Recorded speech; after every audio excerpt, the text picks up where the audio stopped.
Hi friends, welcome to our channel. రీసెంట్గా release అయిన fight or flight అనే Hollywood movie చూడటం జరిగింది.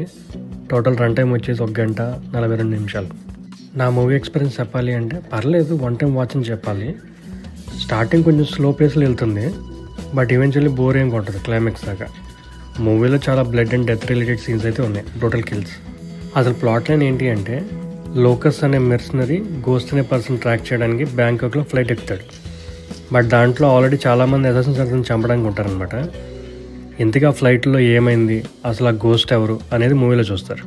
పాజిటివ్ చెప్పాలి అంటే లీడ్ యాక్టర్స్ బాగానే యాక్ట్ చేశారు, like Josh Hartnett and Charithra Chandran. Josh అంతకుముందు చాలా మూవీస్ చేశాడు. ఆయన మెయిన్గా Black Hawk Down, 30 Days of Night, Trap అనే మూవీస్ ఫేమస్. చరిత్ర వచ్చేసి Dune prophecy and other TV సిరీస్లో యాక్ట్ చేసింది. Visual effects and action choreography అయితే బాగానే ఉన్నాయి డీసెంట్గా. ఆ బడ్జెట్కి సూపర్వైజర్స్కి చేసింది క్రిస్టోఫర్ షన్ అండ్ బ్రహీమ్ షెఫ్. మ్యూజిక్ అండ్ సినిమాటోగ్రఫీ కూడా పర్లేదు, కొంచెం ఇంట్రెస్టింగ్గా ఉందని చెప్పాలి.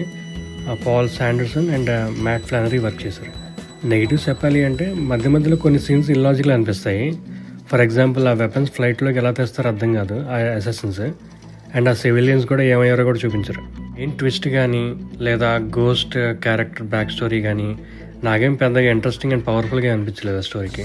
ఈ మూవీని డైరెక్ట్ చేసింది జేమ్స్ మ్యాడిగన్. ఈయన ఇంతకుముందు అదర్ డిపార్ట్మెంట్స్లో పనిచేశాడు, లైక్ అసిస్టెంట్ డైరెక్టర్గా అండ్ విఎఫ్ఎక్స్ సూపర్వైజర్గా Transformers, Rise of the Beast and Iron Man 2కి. పోస్ట్ క్రెడిట్ సీన్స్ ఏమైనా ఉన్నాయా అంటే ఏమీ లేవు, బట్ సీక్వెల్ వచ్చే స్కోప్ అయితే ఉంది ఫ్యూచర్లో. ఈ వీడియోలో చెప్పింది కేవలం నా మూవీ ఎక్స్పీరియన్స్ మాత్రమే. Thanks for watching.